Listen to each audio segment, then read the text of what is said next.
Happy Friday. Long week, busy week, good week. From my far right, Gareth Rhodes, Chancellor James Malatras, Director of State Operations Kelly Cummings, Commissioner Dr. Howard Zucker. To my left, Secretary Melissa DeRosa. To her left, Robert Mujica, Budget Director. Today is day 321. We did the State of the State this week, 4 presentations, which was unusual, but this is an unusual year. And you look at the plans that we've laid out, it was twofold. Number one, New York is going to win this war against COVID. The vaccine is the weapon that will win the war, and we feel good about that. The question is when, how much longer does it go on? And then let's look ahead and let's be ready for the post-war reconstruction. War in and of itself doesn't make progress. You can stop evil. You can stop bad things from happening. But the progress comes in the reconstruction, in the post-war period. That's true throughout history. It's going to be true here again. All governments, all regions are going to look to be competitive in the new economy, the new Zoom economy, the new work-from-home economy. And the question is, what region adapts best? And we want to be in the best position to do that. We have to get from here to there. We have to get through the vaccination period to critical mass of the vaccine. That's 6 months, 9 months, 12 months, depending on who you talk to. And basically, it depends on the federal supply, because that's what's driving the timeline right now. Also, we want to start to reopen prior to hitting critical mass in the vaccination process. And that's what we're going to do using testing. Do it smartly, do it safely.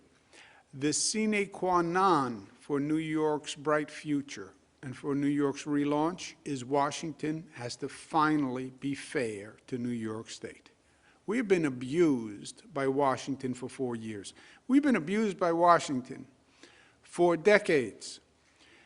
Great late Senator Daniel Patrick Moynihan always complained that New York gave more money to the federal government than any other state compared to what it got back. There's always been a mismatch. New York was always what they called the #1 donor state. We gave $1, we got less back on the dollar than any other state. They just actually exploded that when they passed the SALT tax increase to New York. That was 3 years ago. It added $30 billion to the inequity, $2,600 for the average New York taxpayer. And then, on top of that, the federal government just hurt us every way they could. We were a political target for Washington. We couldn't get any federal infrastructure projects approved. We have the lowest Medicaid reimbursement rate in the United States of America. They illegally interfered with our global travel. We were a political target. We were politically extorted by Washington. And now you have new leadership. And we expect the new leadership to right the wrongs. There's a reason why people seek to be in control of government. And once you're in control of government, you are responsible for the actions and the consequences. And the new majority in the House and the new president, we expect them to right the wrongs that were done to the state of New York. And where we want fairness, but we also demand fairness. We need $15 billion from the rescue plan, as outlined by President-elect Joe Biden. And we're going to look for the Senate and the House members to actually deliver that. The $15 billion in the scope of things is a modest amount. New York paid a higher price for COVID than any other state. We paid a price because of the federal incompetence. Federal government never told us COVID was coming here from Europe. came from months. Federal government told us it was still in China. Either they lied to us or they were incompetent. $15 billion, that's half of the money they took over the past 3 years from SALT. I consider it theft of SALT money, and I consider this theft recovery from Washington. The numbers today, 6% statewide infection rate. We did 300,000 tests, 183 New Yorkers passed away. They're in our thoughts and prayers. Hospitalizations are net down 15, ICU is up 34, and intubations are up 6. When you look across the state, percent hospitalized, Finger Lakes is still number 1, down from where they were, but they are still number 1 in the state. It will change when that community decides it will change. That's when it will change. There's still personal responsibility, and it's still purely a function of how a community acts. Positivity, Mohawk Valley is the highest at 8.66. New York City, the Bronx is the highest positivity now.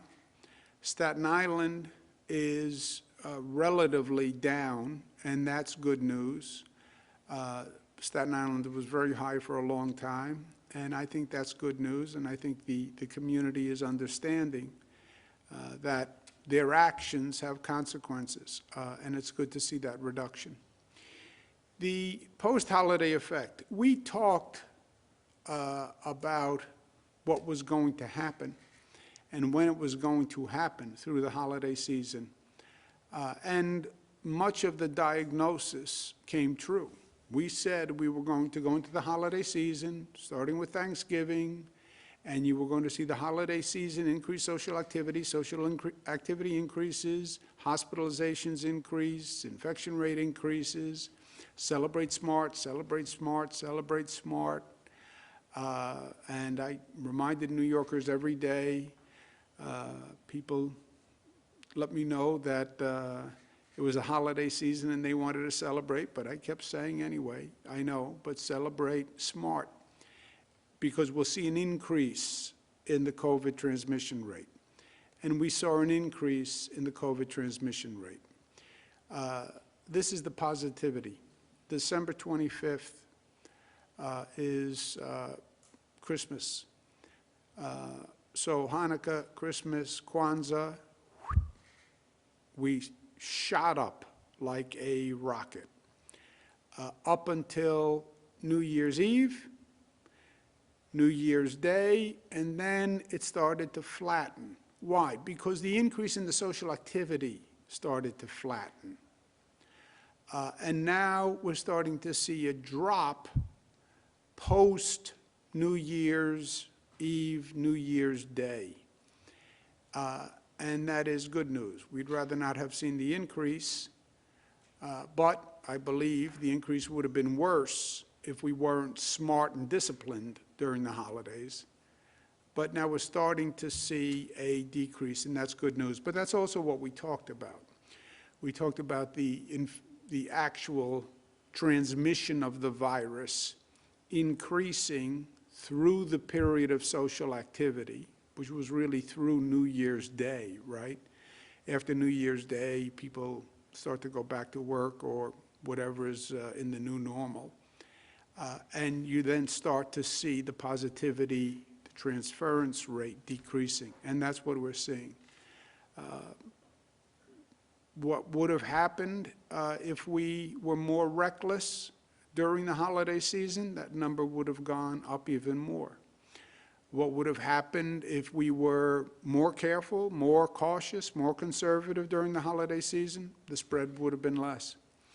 But we are where we are, and we deal with it. Vaccinations. The federal government started with priorities for vaccinations, and we adopted those priorities, as did most states. First priority was what they call 1A. 1A was basically healthcare workers. 1B was essential workers and 75 old plus.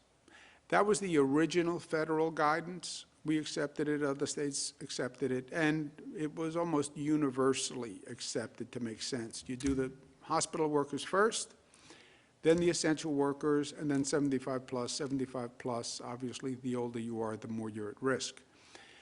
Federal government then went from 75 down to 65. We followed that guidance.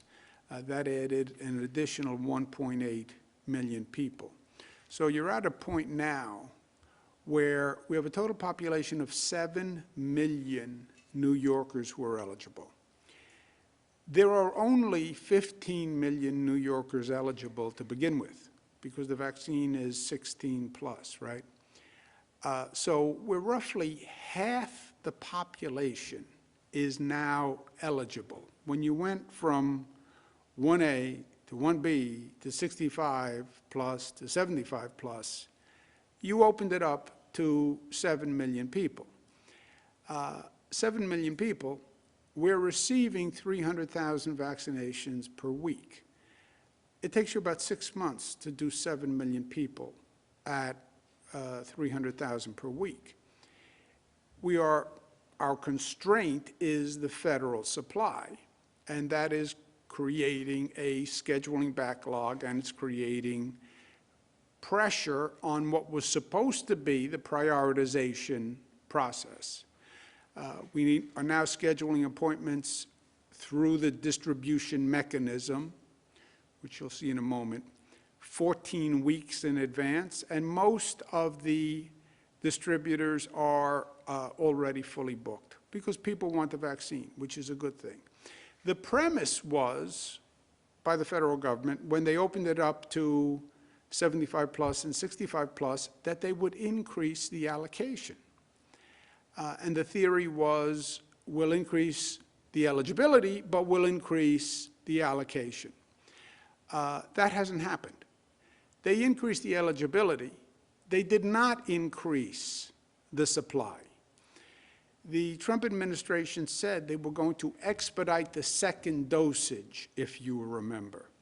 And rather than holding back the second dose supply, they would send the second dose, and that would increase a state's supply. It turns out that that was not true.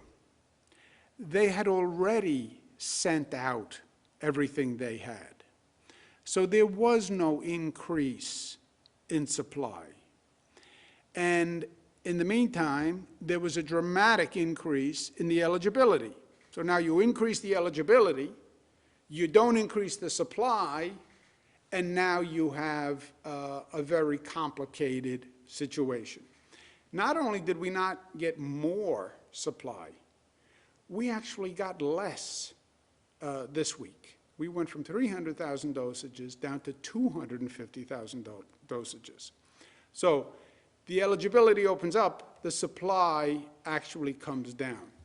What they did was like opening the floodgates of eligibility, and you have a rush of 7 million people. I want the vaccine, I want it now, I was told I'm eligible, and that entire flood has to go through a syringe. All this volume, and it has to go through the point of a needle, literally and figuratively. That's the situation that the federal government created. Now, we have our distribution network up and expanding rapidly. We have about 5,000 pharmacies, about 194 hospitals. You have about 2,500 private doctor networks, city departments of health, county departments of health, 58, and then we have state mass vaccination sites, which are just very high volume vaccination sites. To give you an idea, again, 1A, 1B, 75 plus, 65 plus, that's 7.1 million. We have established prioritizations by those distribution networks to make sure everyone gets covered. Hospitals have to prioritize doctors and nurses. City, county health departments, they're in charge of 1B essential workers. They're supposed to be doing the police, the fire, public safety, teachers, et cetera. Pharmacies, doctors' networks, they're prioritizing 65 plus. It is very important that these prioritizations are met. We also are asking the public employees or private employees who are police, fire, teachers, public safety workers, transit workers, if you can self-administer, or if you can just take an allocation and bring it to your provider, or if your EMS workers can do your fire department, your EMS workers can do your police department, please do that, because that relieves stress on the distribution system. And many unions have been very helpful with this. Many police departments have medics, medical professionals, and they are administering to their police. Fire departments, the same thing. Teachers' unions in some places have done the same thing, where the teachers' union will take the allocation, go to a select provider, and that's a big benefit to all of us because it removes pressure on the distribution network. Overall, 74% of vaccine first doses are in arms. That's over the first 4 weeks of delivery, 74%, which, when you look at comparable states, that's a very good number. Obviously, our way in New York is we always want to do better. 827,000 total doses, 731 first doses, 96,000 second doses, because this is 2 dosages. You get the first dose, about 3 weeks later you get the second dose. Vaccination performance is uneven by region, and we study these numbers to see what we can learn. But you see quite a variance. Some of it is explainable, some of it isn't. North Country, all-time high, 90%. Capital Region, 87%. North Country, where you have a smaller population and more of a distribution network, obviously you can get more done quickly. But it doesn't explain in and of itself the variance. You look at Capital Region is 87, Finger Lakes is only 73. Finger Lakes has the highest positivity rate in the state. You would think the people in the Finger Lakes would be the population that most wants the vaccination, knowing that they have such a high rate of infection. You then go down to 76 Mid-Hudson, 78 Long Island, 60% in New York City. Not only is it uneven by region, it's uneven by provider. So Capital Region, week 1 to 3, you have some facilities that are 100%. In the Capital Region, 86% is considered a lower performing facility. Now, 86% is a lot higher than many facilities, but in the Capital Region, that's one of the lower percentages. Central New York, you have some at 100%, and then you have some at 23%, right? So how do you explain that? It's the same period of time. It is the degree of performance of the individual facilities. And that's what we want to point out. Finger Lakes, you have some at 100%. Rochester General, 85%. Strong is 100%. That's why they call it Strong. And then you have, on the lower performing, again, 62%. But that's the range in that region. And you see the differential among facilities in the region. Long Island, many are at 100%. Charles Evans Center, Bethpage, Marcy Medical Center, St. Catherine's, they're at the lower end within that area. Mid-Hudson, many at 100%. Kingston Family Health Center. And this is all going to be on the web afterwards. New York City, you go from 100% to 44%, 42%, 35, 33, 32, 29, 25, 19, 19, 18. That's obviously a major variance. North Country, which is so high, 100%, 96%, is a low performer in the North Country. Southern Tier, also you see a variation. But this is important to understand for all the individual facilities so they can do better. There are no, well, these are state numbers. There are no such thing as state numbers in this regard. These numbers come to us from the facilities themselves, and these are numbers that are submitted under penalty of perjury. So there's no discrepancy about the numbers. You know, if I were to say you reported your gross income to the tax department at $70,000, and I said, you said your gross income was $70,000 under penalty of perjury, also on a tax form. And you said, well, I don't make $70,000. I told people I made $100,000. Yeah, but under penalty of perjury, you said $70,000. And that's all I'm saying. These numbers were submitted by those facilities. And the point is, we have a lot of facilities, a lot of distributors. We want to get needles into the arm. And those were for weeks 1 to 3. But get needles in the arms. That's what we want people to understand. 74%, we have a good percentage. We want to do better. We want to do better. The faster you get people the vaccine, the faster, the better for them and the better for the entire state. And our motto here in New York is life is in the doing. And we understand the concept. Now we have to get the needle in the arm.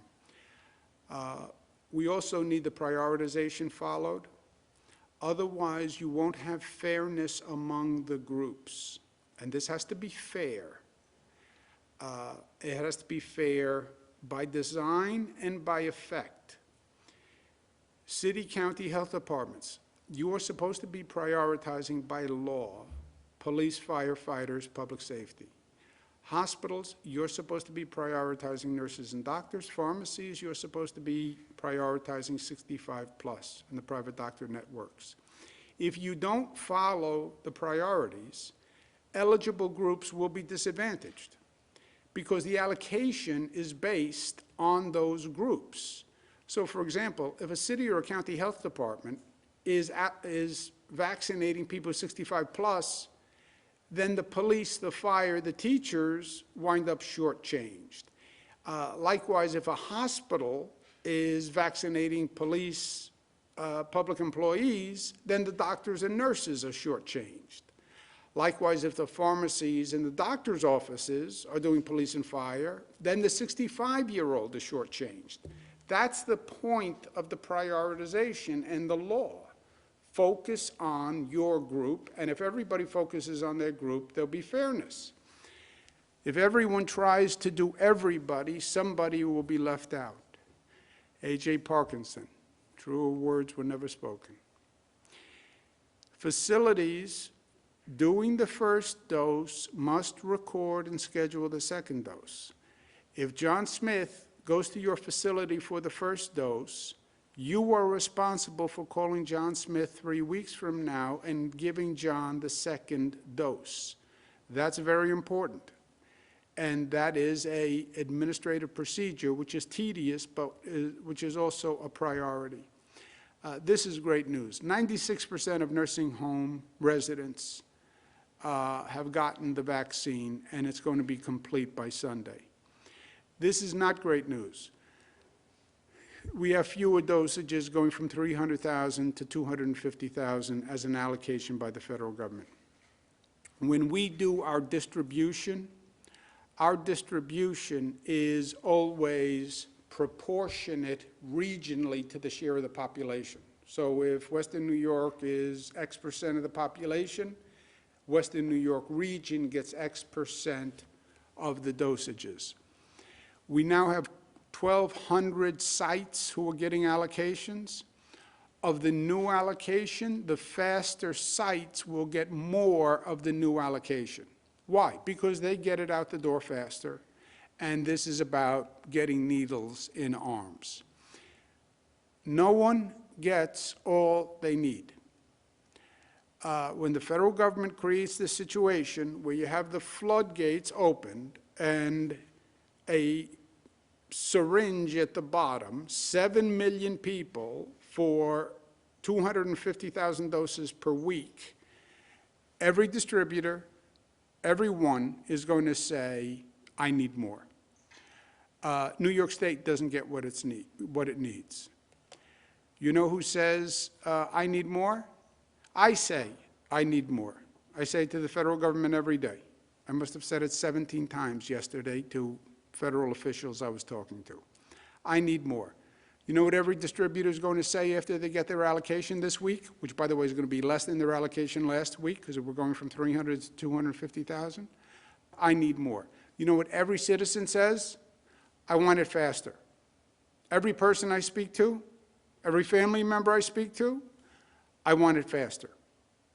Good, I get it, but we have to understand the situation we're dealing with the supply versus the need, right? The math just doesn't work, and the physics don't work.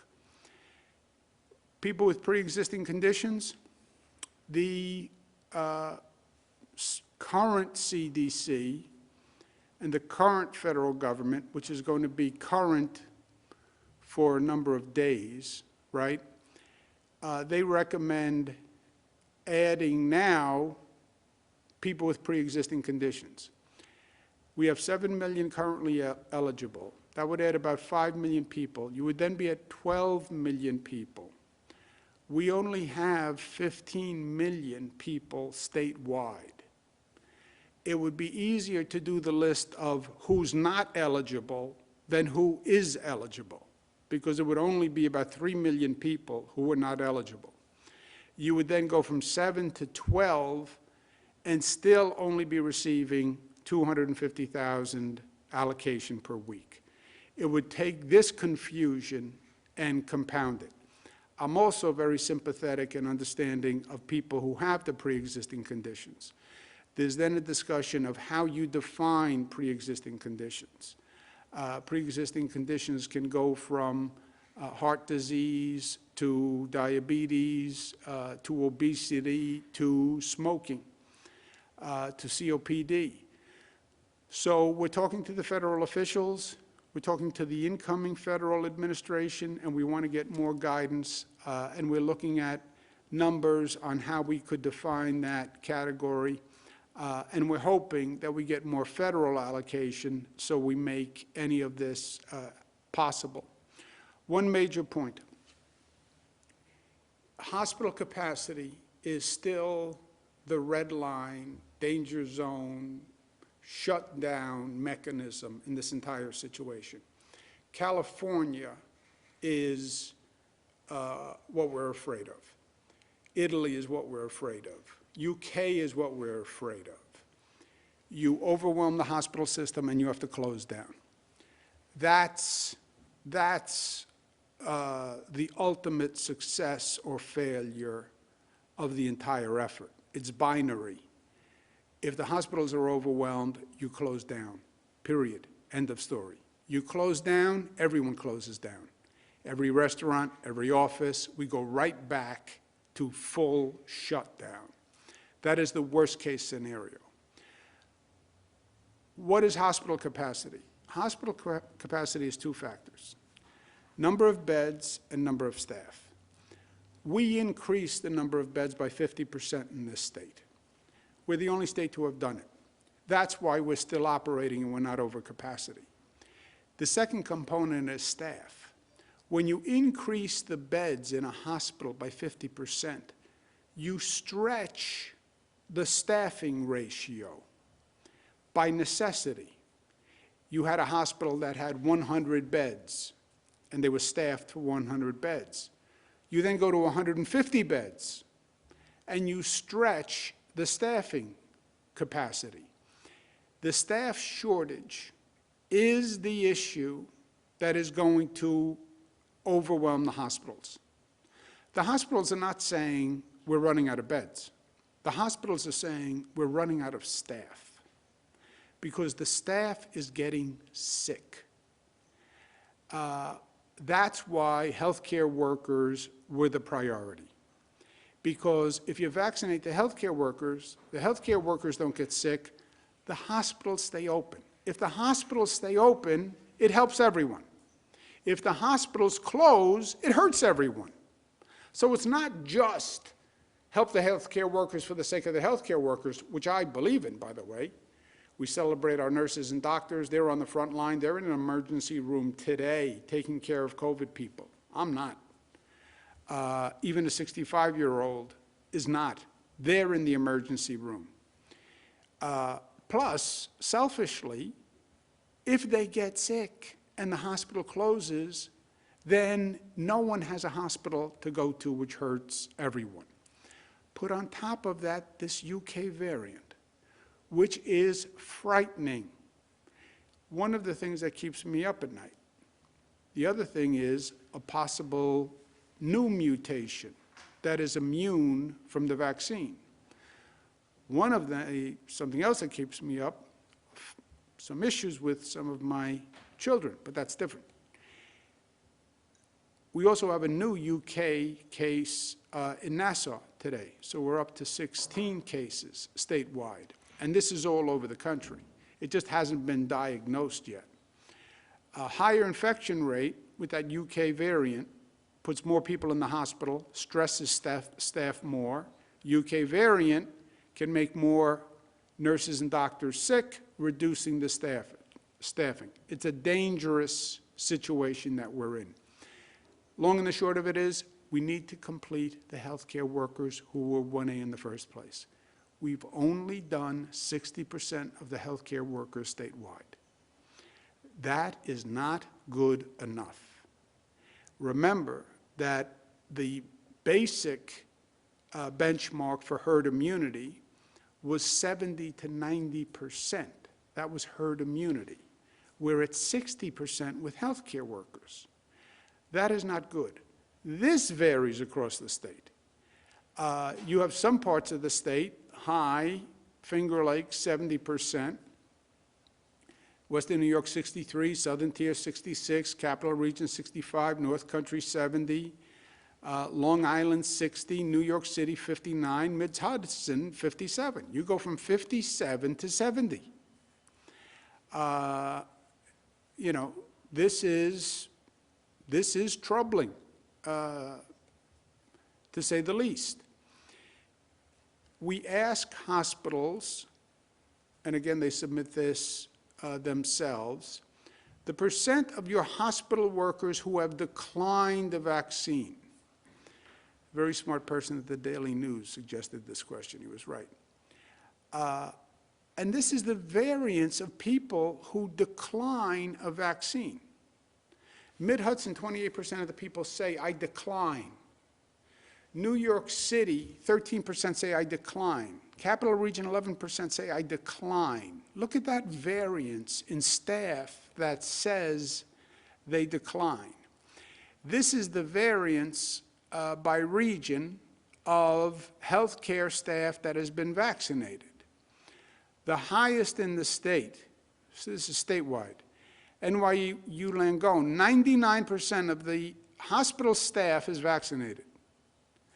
You go to Harlem Hospital, 36%. This is high and low in the state. New York Presbyterian, Columbia, 88%. Good Samaritan of Suffern, 87%. The other end, Brooklyn Hospital, 36, St. Catherine of Siena, 34, Brookdale, 33, Bellevue, 29, St. Joseph's, 23, King's, 27. You go from 23 to 99. That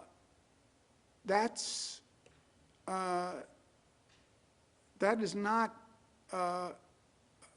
there is no explanation that we can find in these numbers besides the individual facilities' attention to this situation. Capital region, you go from 85 to 41. Central New York, 76 to 54. Finger Lakes, 80 to 50. Long Island, 81 to 34. Mid-Hudson, 87 to 42. Mohawk Valley, 67 to 37. New York City, 99 to 27. If you're not vaccinating the nurses and the doctors, then they will get sick. If they have the infection, they will be a super spreader. No one wants to go into a hospital and be vaccinated by a nurse who has COVID. You don't help people that way. So we have to do a better job when it comes to this. North Country, 78 to 50. Southern Tier, 86 to 23. Western New York, 83 to 40.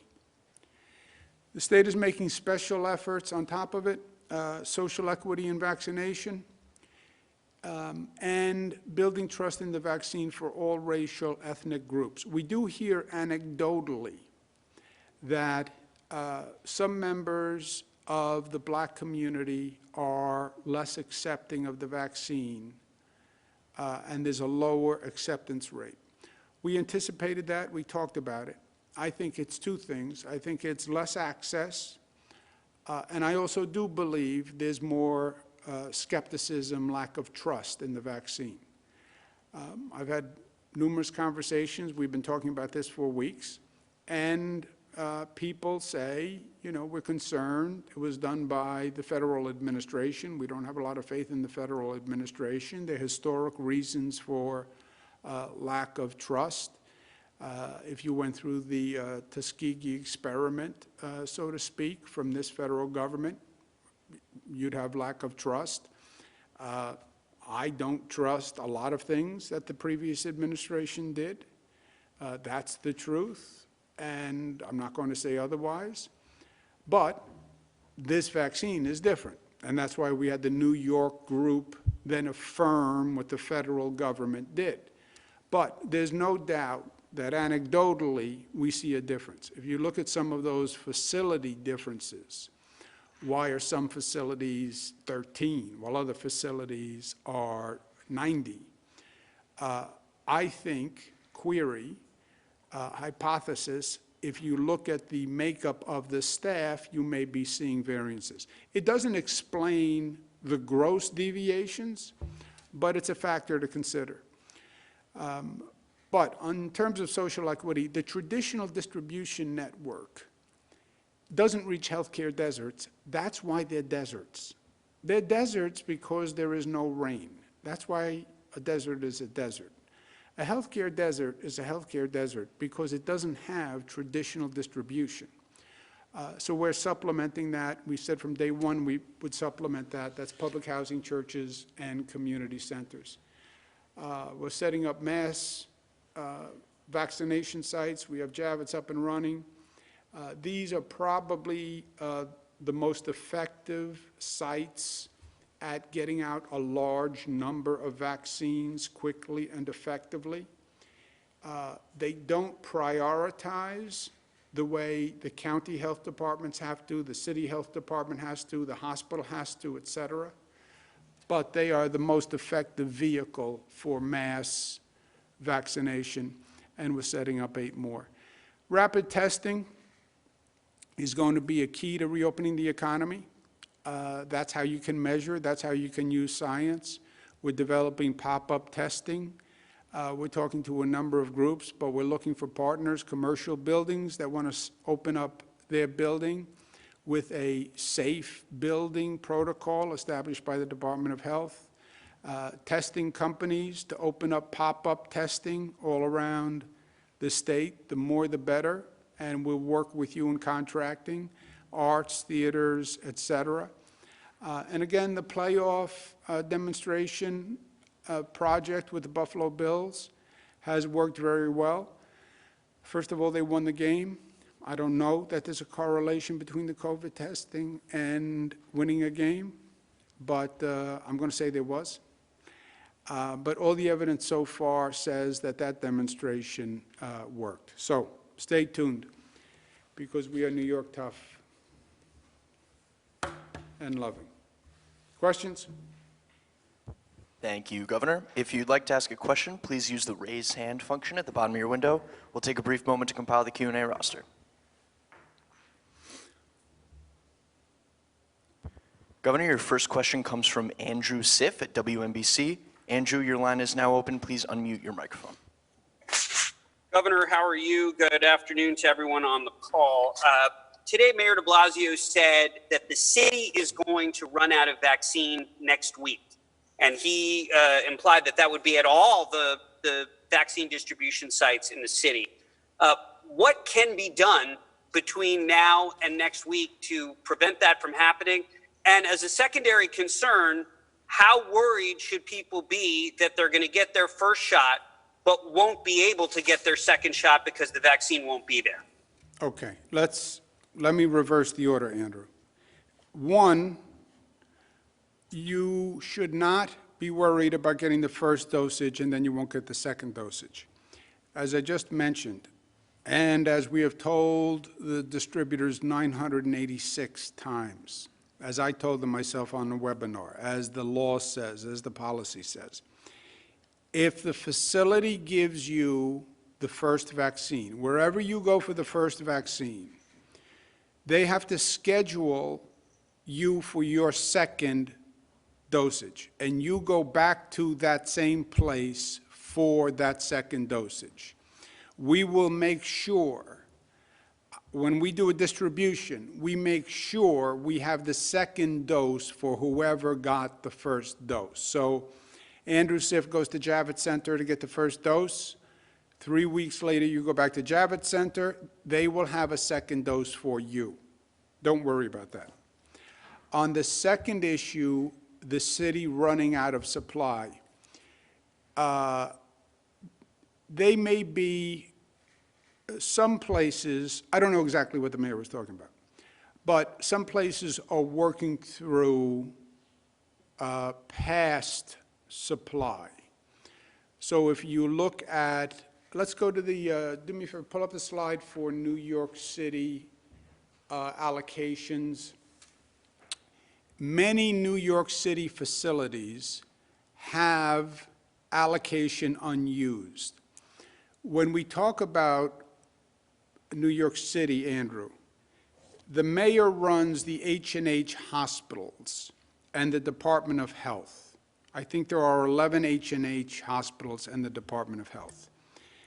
You then have about 90 private hospitals.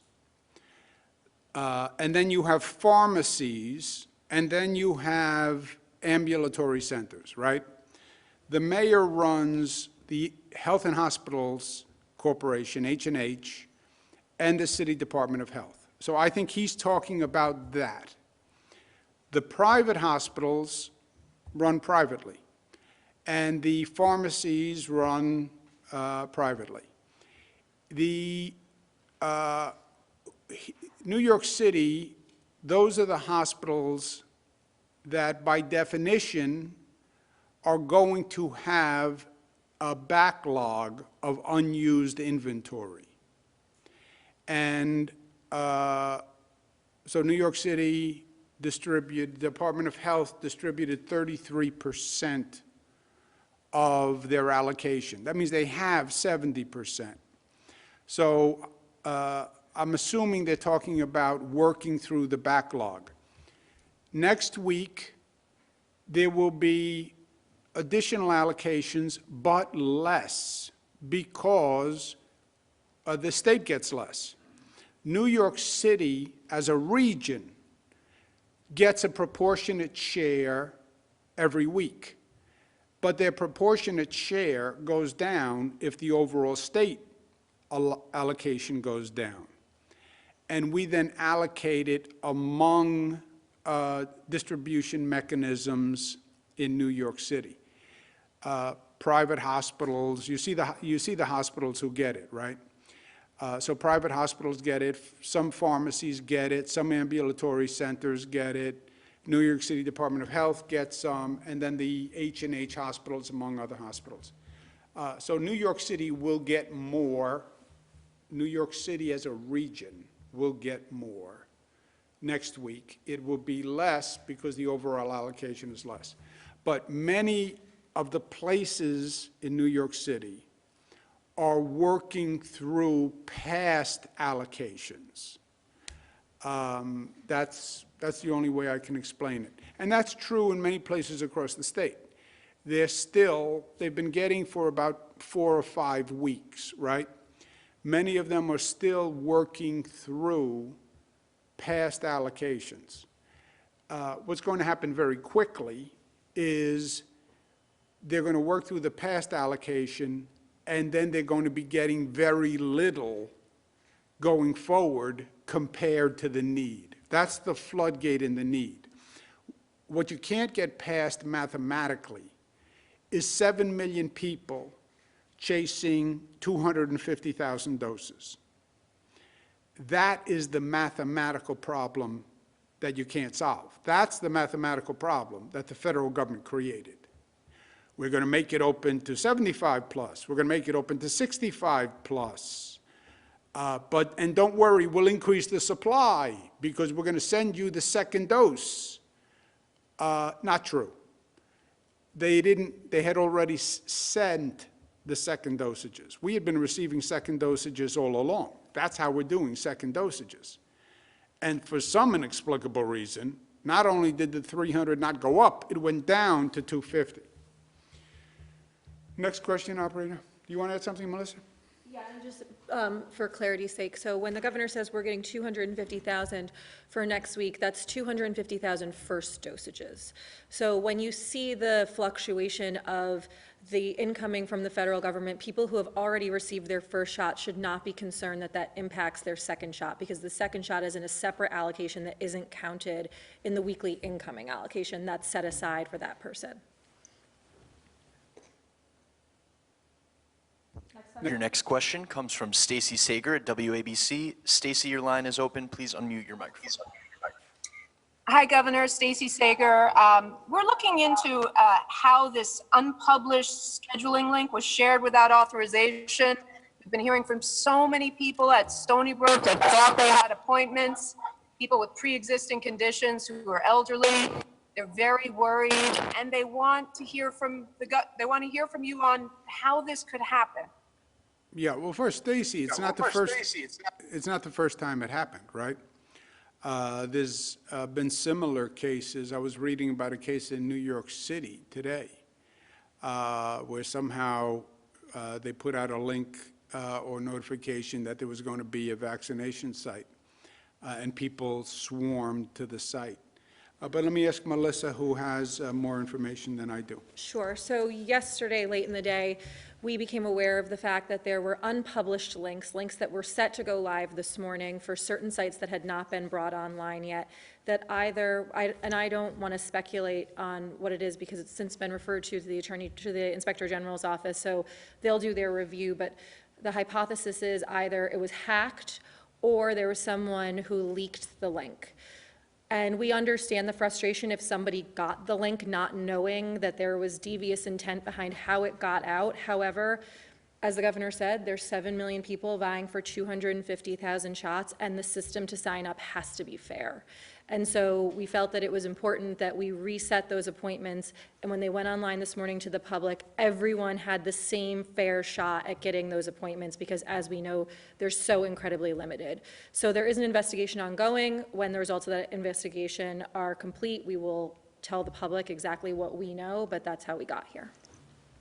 And you know, Stacy, it's going to be a bigger problem than that, unfortunately. When you have 7 million people and you have this kind of demand, and when you say it's a limited supply, you create a tension and an anxiety in and of itself. You're going to have fraud. You're going to have a black market. I've contacted the Attorney General's office and asked her, Attorney General Tish James,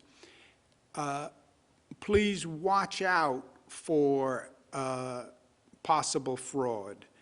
You'll see people on the internet saying, I'll sell you the vaccine.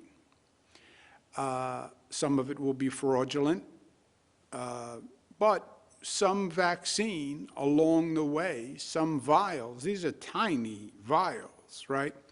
A vial has 10, 11 doses in it.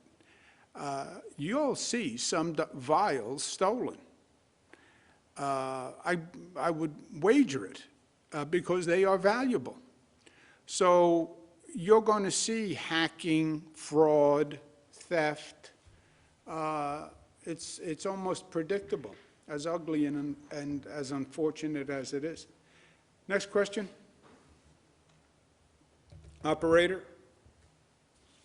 Governor, you now have Zach Fink from New York 1. Zach, your line is open. Please unmute your microphone.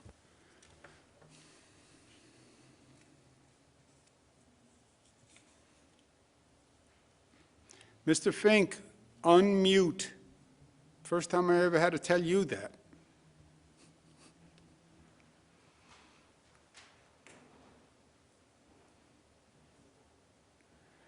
Stand by. We are having technical difficulties. Oh, figured it was our side as opposed to Mr. Fink's side. Governor, your next question comes from Juliet Papa. Juliet, your line is now open. Please unmute your microphone. Hey, good afternoon, Governor. How are you? How are you, Juliet? Good to hear your voice. I'm good, thank you. So I was wondering, given that you have limited access to supply, is there any way you can, negotiate your own supply from the pharmaceutical companies? Is that feasible, doable, legal? See, Juliet, New Yorkers think the same. I have queried the same. You know, Pfizer's a New York company, but the answer is no. The federal government controls all the purchasing, all the production, and all the allocation.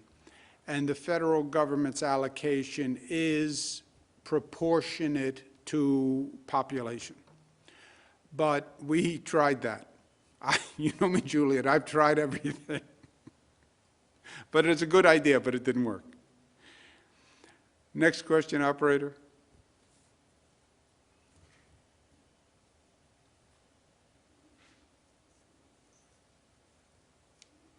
Governor, your next question comes from Bart Jones at Newsday. Bart, your line is now open. Please unmute your microphone. Hi, Governor. Could you just respond a little bit? There are a lot of complaints out there about the state website for signing up for the vaccinations. It seems to be quite a bit of turmoil. A lot of people are saying it's not really working very well. Can you respond to that? And also, the CDC numbers are saying that you guys have more than 1 million unused vaccines. If you go on their website this morning, they're talking about 1.9 million delivered to New York or sent to New York, and only about 700,000 used. So that leaves about 1.2 million unused. I know you just said this morning you've had 74%, put in arms. Can you folks explain or clarify that? And finally, on the Stony Brook situation, do we know how many people had their appointments canceled from that Stony Brook situation? Okay. I'll ask Melissa to talk about Stony Brook, Gareth to talk about the numbers. But remember the Stony Brook situation, Bart, that was a fraud, right? There are people in New York City who showed up because there was some fraud that there was going to be a vaccination site. Consumers have to beware. People will offer to sell you the vaccine. People will say, come to my office, I'll give you the vaccine. People have to beware. That was just a fraud. On the CDC numbers, look, I take everything nowadays the CDC says recently with a grain of salt, but I'll ask Gareth to talk about that. On the state website, let's understand the facts. The state doesn't do distribution. We set up some retail distribution. We're setting up some mass vaccination sites, but they're really to catch overflow more than anything else. The distribution is done, as I just showed you on the screen, the county health department, hospitals, ambulatory centers, pharmacies. The state website connected people with pharmacies, county health department, et cetera, in their area. What happened is they're fully booked because you have so little supply for so many people. So if you go to the CVS website, punch in your local area, you'll find your local CVS, and chances are they're going to say, we're not taking any more appointments. Same thing for all the other drugstores, and same thing for the other ambulatory centers that are there. So you can go to a website. Our state website was really an assemblage of available websites. But yeah, it said CVS full, Walgreens full, Rite Aid full, Doctors Annex full, because they were full. And the state itself doesn't do retail distributions, right? Nassau, Suffolk, we're going to open up a couple of mass distribution sites now, Jones Beach. But really, it's the pharmacies, the counties, it's the doctor's offices. And our website was just an assemblage of those. It referred you to those websites, and those websites said, we're booked. Melissa?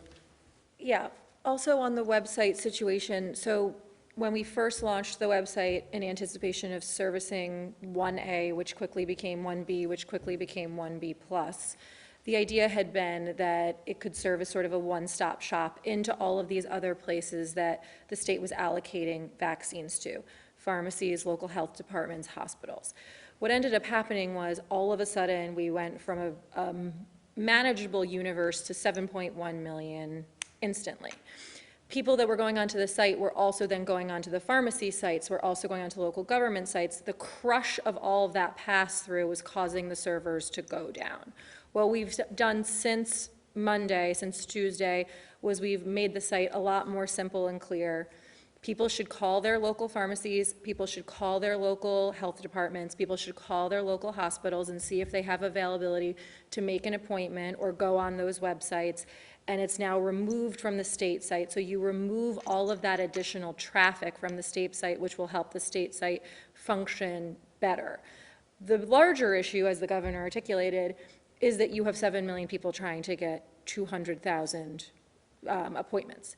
And at this point, several of the state locations that are booking as far as 14 weeks out already booked. And the state website is going to be updating every 3 hours to say, SUNY Albany booked for the next 14 weeks. Because I understand part of this is general frustration with people who are trying to get through on the site, who are trying to book appointments for family members, and it feels like you're banging your head against the wall. So we want to make sure the communication is as clear as it possibly can be, while we're also trying to deal with the issues of the general website and the influx of people who are very eager to get the vaccine. On the number of people at Stony Brook, it was approximately 20,000 people that had signed up for appointments through Stony Brook. And just to put that into context, Jones Beach, which is completely sold out, which went up online appropriately, which no one got appointments to early, had 55,200 appointments on the website, and those filled up like that in 2 days. So what happened with Stony Brook is you're basically saying half the capacity of Stony Brook would have been gone before any real member of the public who did not have this fraudulent link was able to sign up to begin with. And that was where the system was really unfair, and we needed to address that issue. Bart, just to stay with this for 1 second. We have about 1,000, we have over 1,000 distributors statewide. Pharmacies, county health department, hospitals, et cetera. 1,000, over 1,000. The state website is only a collector. Of those 1,000, state doesn't really operate any. We're starting some mass vaccination sites like Jones Beach, but there's only like 10 of them or something. Our website was the collector of the 1,000. So punch in your address and it'll tell you the distributors in your area. But when you then went to the distributors in your area, they were all booked. So it was frustrating. So we got out of the collector business, and we'll tell you who. It's pharmacies, doctors, hospitals, local health department. And then for the sites that we are running ourselves, how many are there now, Kelly? We have 5 operational right now. We are opening 8 additional statewide starting next week. And a week after that, we will be adding to it. We'll have a total of 20 state sites in every region of the state. So our 13 state-operated mass sites can be scheduled through the state site. Otherwise, people have to go to the county department, city health department, or the local pharmacies. Gareth, you want to speak about the numbers, CDC? Sure. There's no discrepancy here. The CDC number on its website is a global allocation number to New York. That is not necessarily what has been delivered to New York so far. It also includes the long-term care facility programs, which are federally run through the pharmacies. And in that is, once New York opts in, over the period of weeks that program runs, the full amount shows up as allocated, even though much of that has not been delivered yet and will only be closer to the date. New York, the numbers that we put up today, we put up every day. We are not putting in there the doses that are continuing to come in through this week. So we've received through week 1 through 4, 1.1 million doses. That's what's being distributed and put in people's arms right now. Of that 1.1, as the numbers were shown on the screen, 730,000 doses have been administered. And of the second doses, we receive exactly the same number of doses 3 weeks later for Pfizer and then 4 weeks later for Moderna.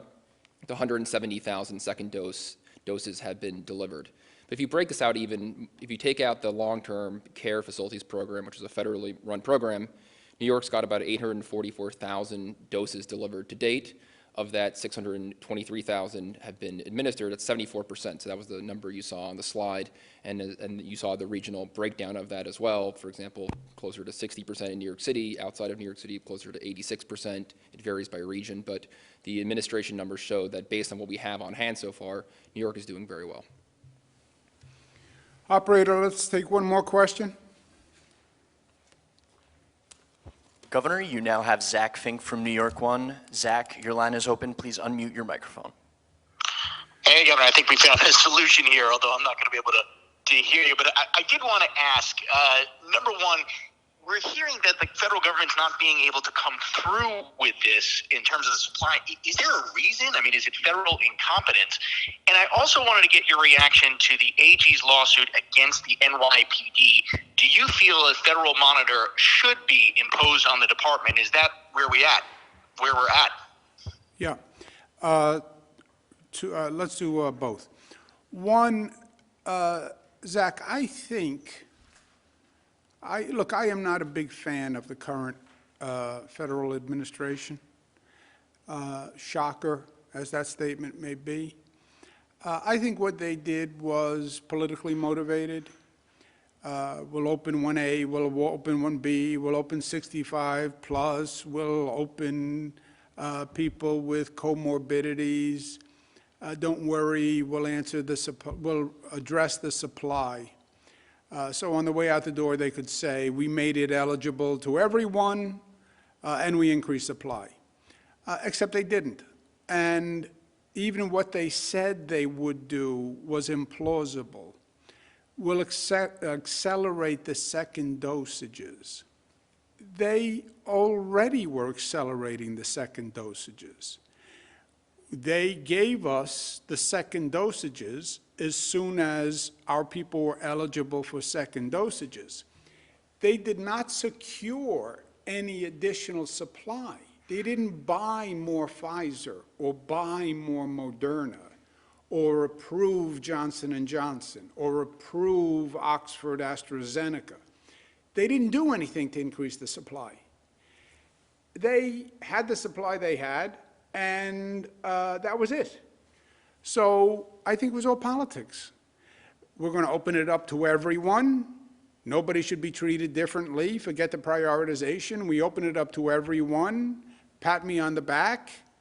But there's no supply. And by the way, I leave next week. So that's where we are. On the Attorney General's investigation, the findings are very troubling and disturbing. As you know, I'm a former Attorney General. I dealt with many issues with the NYPD. I asked the Attorney General for the investigation after seeing the video of the protests and some of the actions and the uproar from many legal advocates in New York City. I applaud the Attorney General for the thoroughness of her action, and I applaud the Attorney General for her courage. You know, it's hard to speak truth to power. It's hard to speak truth to the NYPD. It's hard to speak truth to the mayor of the city of New York. But she did. And that's what doing justice is all about. And that's what leadership is all about. So I applaud her personally. But it is troubling on a fundamental level. And what's most troubling about it is it's nothing new. People have been complaining about this for years. The kettling policy had been discussed for years. The people were told that it was over. And for years, people were saying it wasn't over. And there were lawsuits, and there were videos. So in some ways, what's most disturbing to me is the fact that it only confirmed the worst information that people assumed, that they were being lied to. And I think the people of the city deserve an apology, number one. I think this is a very complicated, tense situation now that exists between the NYPD and the community. I think the tension is destructive on everyone. You have a shooting crisis in New York City. You have a COVID crisis, and you have a crisis in the increase in crime and shootings and the lack of solving these shootings, the tensions between the community and the police, the lack of trust, and the tensions for the police officer. You know, you're a police officer, you're following the policy. You're not a policy maker. City Hall makes policy. The commissioner makes policy. You don't make policy. And to now find out that these policies were coming from the top and these policies were what was creating the tension, there's a lot of work to do. But I think the people of the city deserve an apology. I think we have to work on now moving forward. The monitor is really the only thing the Attorney General can ask for legally. The Attorney General legally can't say who should be replaced. So the legal option for the Attorney General is a monitor. I think we have a train coming down the track that is going to get there first, actually. By April 1, New York City has to submit a new public safety plan. April 1 is April 1. And Zach, I understand deadlines in New York City. They're supposed to be out of Pier 76 by January 1. They're still not out. April 1 is April 1 because April 1 is the day the budget is signed. And they will not be in the budget if they don't have a passed new police plan. And that is not going to be a deadline that can be blown.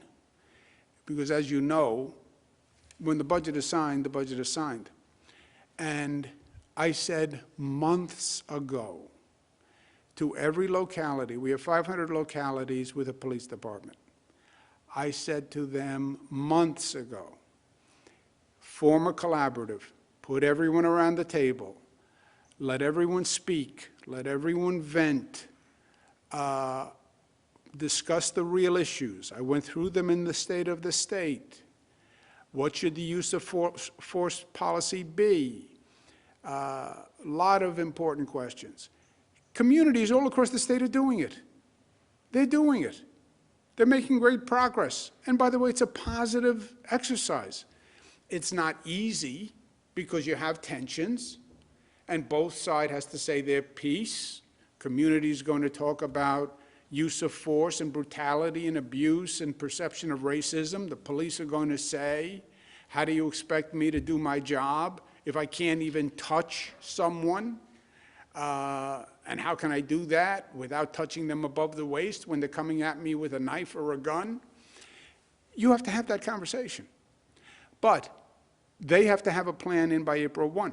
That's like 9 weeks. It has to be passed by the city council. I don't see New York City theoretically has the police department in charge of the reform plan, which, by the way, doesn't make any sense to me. There is no agency that is going to reform itself, right? The agency is doing what it's doing because it believes it's doing the right thing. How should you change your reporting style, Zach Fink, to be a better reporter? I know your answer. I'm the best reporter I can be. Everything I do is right. Zach Fink, reform Zach Fink's reporting style. You can't. You can't ask an agency to reform itself. Well, there's an advisory board. But there's 9 weeks. You have mayoral candidates who are now talking about wanting to run New York City. How would you reform the police department? You have all sorts of criminal justice reform groups. How would you reform the police department? You have people within the police department who have ideas on reform. And the city council has to pass this. And it's 9 weeks. And that deadline is not going to be waived. That is not going to happen. Government has to perform. And this is critical. And it's not just critical because of April 1. It's critical because the increasing crime is compounding the problems in New York City. Yes, you have COVID. Yes, you have increasing homelessness. Yes, you have people who are concerned about the long-term economic viability. And you have increasing crime. If you look at the economic cycles, you are not going to have a strong economy if you don't get the crime issue under control. I'm old enough to remember, and I'm a native New Yorker. Not that we don't love people who move in, but I was born here, I grew up here, I remember what it was like. And the rate of crime, the strength of the economy, there's a parallel. And we have some problems we can't figure out. We can't cure COVID yet because we can't produce the vaccine. Fighting crime, restoring the relationship with the community, that we know how to do. And use this as an opportunity. It was already clear that you had to reform the relationship between the police and the community. It was already clear that this was not working. You're not even using the NYPD, right? Everything is the sheriff's department now. There's only 150 sheriffs. I never heard of the sheriffs being used to do these types of activities before. So clearly there was a problem. You put the lawsuit on top of this, then for sure you have to move forward and get something done. And I think April probably comes before the monitor. I don't think the monitor could be a negative. They've had monitors before, but it doesn't substitute for political accountability. This is a political matter and political accountability. And the council has to pass a plan. And the council has to pass a plan by April 1. And I haven't even heard a discussion about it. And they have to have a conversation with the community. And that's going to be some conversation. And it should be. Thank you, guys.